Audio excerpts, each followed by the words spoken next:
Create automatic income for life immediately. $100,000, $400,000, $600,000 a year, working from anywhere in the world with as much free time as you want. All of the trades you see on the ticker above me were made by traders. Listen, we'd have to do research on you, and I was watching you on Dr. Phil, and you were discussing your addiction. Pornography. Yeah, and I was saying to myself, how do you get off that? How do you stop doing that? You know, because Mike, I had cause I would watch it openly. I would never hide it. I would watch it, and my wife would come in. What the fuck are you watching? Just watch it, you know. And then when he was expressing that he was hiding, I said, "Why? Why did he hide from it? You know, why did he hide, you know? See, man. Let me tell you something, man. Mike, I knew I had a problem, dude. I was like, because you know, the thing is, people say, man, look, pornography. Hey, man, it's natural. Like, you know, I'm a man, so it's natural. I don't know. No, that's interesting. I have to comment on that. But that's what people say. They say it's natural, right? Because I don't know, because I want to do weird stuff with my wife. My wife looks at me weird sometimes. I want to do some weird shit. You know what I mean? And I guess that freaked out a little bit. It stopped watching. It stopped watching because I know she was stuck. And I guess my son or somebody one day came by, used my phone and saw porn on the phone and shit. So I just had to stop. We got really out of hand. Dude, first of all, and I got tired of my dick was always scabbed up from jerking off. I always getting the skin off my dick. My skin is all peeled off, man. I fucking can't do nothing. It's all sore. Hey, man. Fuck. First of all, listen. There'll never be enough porn to satisfy you. Yeah, there'll never be enough. It's not healthy. Yeah. It's not. But, hey, man, look, there's never enough. Yeah. I remember, like, man, you could spend 3 hours looking for the perfect image. It's real dark. You really see somebody smacking somebody and choking somebody. I thought and that. Then you feel like, whoa, did I watch that?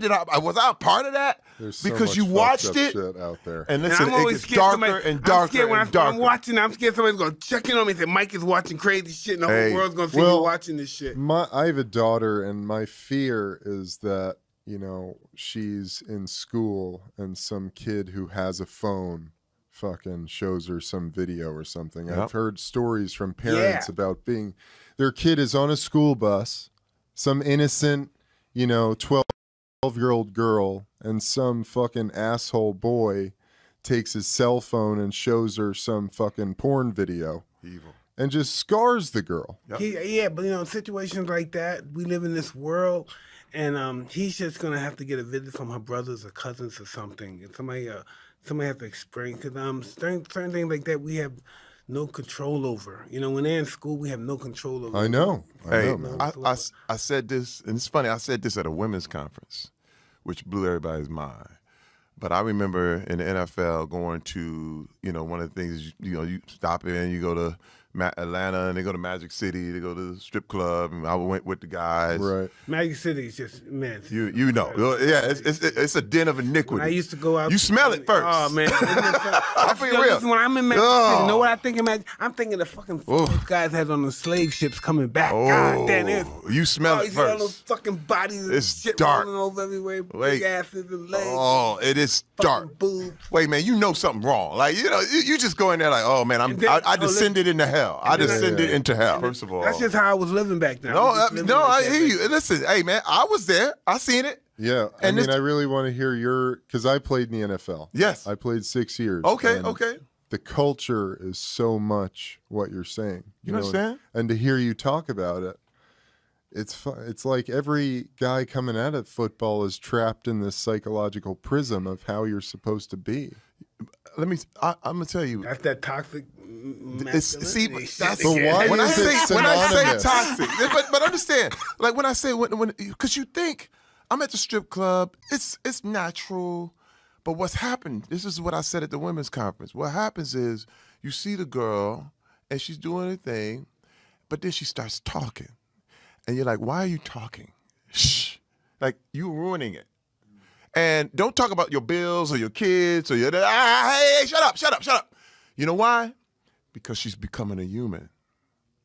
The realization is that you are in love with an image. You are in love with something that's not real. But once they start talking, and it's like, why is this irritating? See, the problem is, and this is the thing, men got mad at me. Men got mad at me because I pulled it out there. But the thing is, I said, when men are like that, even with porn or with strip club or anything like that, women aren't all the way human. This is what I mean. They're only like 3/5 human. Yeah. Because you know, as long as you just stay smiling, because it's the fakest smile you've ever seen, but you don't care. Just fake smile, fake it, and do what you do.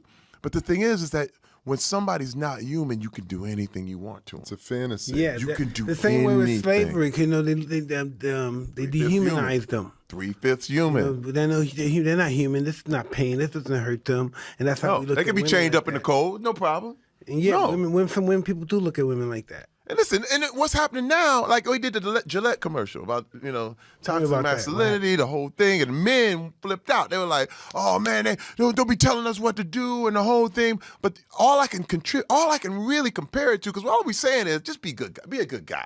That's what the Gillette commercial was. It's like, hey man, be a good guy. You know, just don't dog people out. People got mad. Men was like, fuck you. Fuck you. I ain't being no good. No, I believe in humanity. I know. I believe in humanity. Well, and I men- believe people want to do good. I believe people want to do good, but some people just can't do it. What? But this is the thing. This is People the wanna thing, do it. I Mike. don't believe everybody's bad, but just some people. No. And let me can't tell you, do they're it. not. There are no evil people. There's only evil thinking. That's it. If you think evil, you are evil. But once you start thinking good,